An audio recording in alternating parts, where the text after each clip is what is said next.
வணக்கம்ங்க. இன்றைக்கி நம்ம காப்பியாஸ் வில்லேஜ் கிச்சன் சேனலில் நாம் பார்க்க போகிறது ஒரு சுவையான மணத்தக்காளி வத்தல் வச்சு வத்த குழம்பு தாங்க.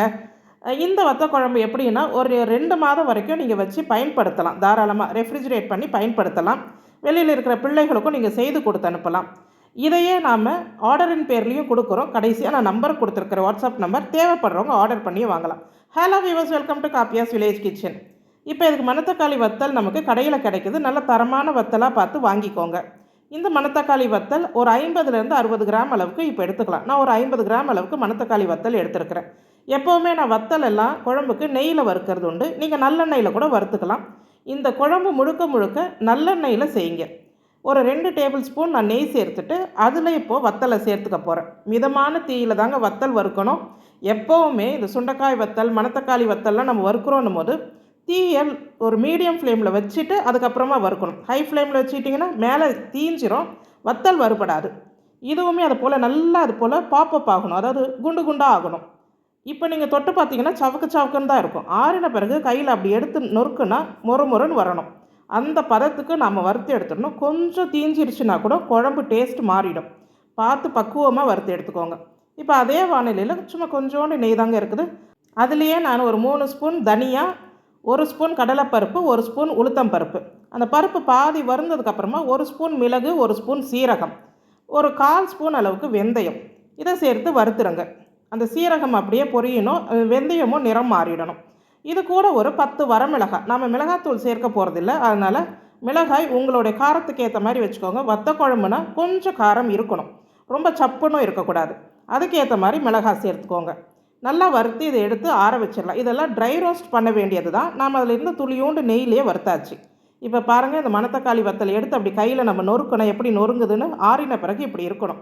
அதே போல் நாம் வறுத்து வச்சுருக்கிற இந்த மசாலாலாம் நல்லா ஆறிடுச்சு. மிளகாய் காம்பை கிள்ளிட்டு மிக்சி ஜாரில் சேர்த்து எவ்வளோக்கு எவ்வளோ நைஸாக உங்களால் அரைக்க முடியுதோ அவ்வளோக்கு அவ்வளோ அரைச்சிக்கோங்க. சிறு கொரப்பாக இருக்குதுன்னா பரவாயில்லைங்க. எனக்கும் பாருங்கள் சிறு கொரப்பு தான் இருக்குது. நான் இதில் ஒரு 2 ஸ்பூன் அளவுக்கு காஷ்மீரி சில்லி பவுடர் சேர்த்துக்கிட்டேன். அது காஷ்மீரி சில்லி பவுடர் நான் வீட்டிலே அரைச்சி வைக்கிறதுங்க. ரொம்ப அப்படியே கலராலாம் இருக்காது. அதனால் அது 2 ஸ்பூன் சேர்த்துக்கிட்டேன். விருப்பம் இருந்தால் சேர்த்துக்கோங்க, இல்லை காஷ்மீரி மிளகாய் இருந்தால் கூட நீங்கள் சேர்த்து அரைச்சிக்கலாம். இப்போ பாருங்கள், இதுக்கு ஒரு லெமன் சைஸ் புளி, அதாவது ஒரு 70 கிராம்லேருந்து 75 கிராம் வரைக்கும் புளி ஊற வச்சு ஒரு 2 கப் அளவுக்கு புளி தண்ணி கரைச்சி வச்சுக்கோங்க.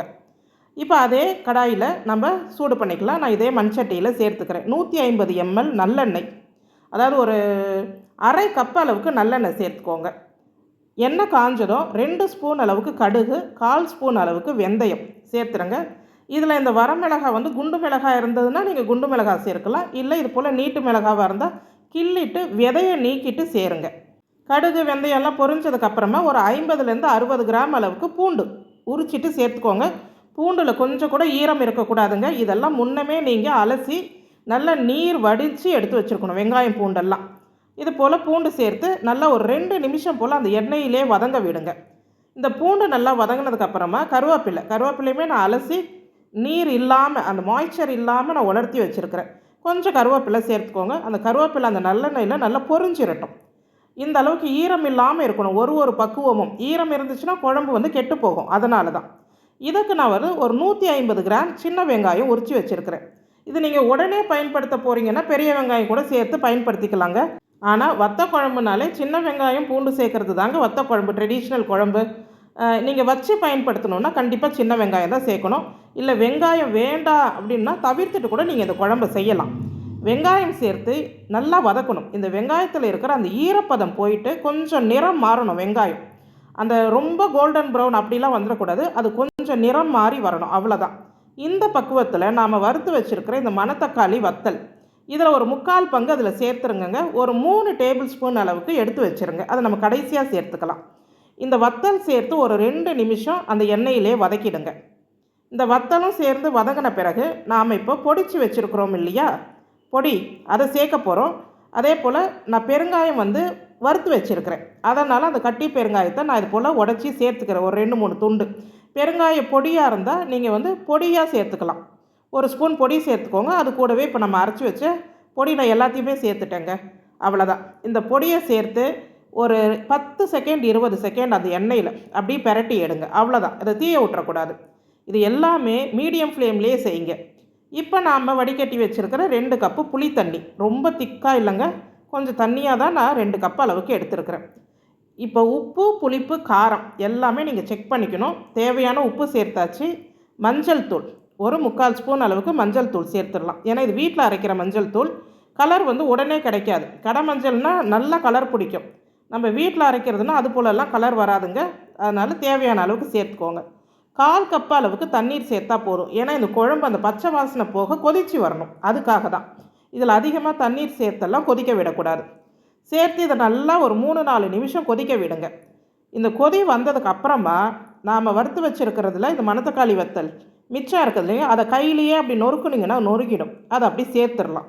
ஏன் இது போல் பொடிச்சு சேர்க்குறோன்னா, அந்த பொடிச்சு சேர்க்கும் போது அந்த மனம் ரொம்ப நல்லா இருக்கும். அதே போல் சேர்ந்து சாப்பிட்றதுக்கும் நல்லா இருக்கும்.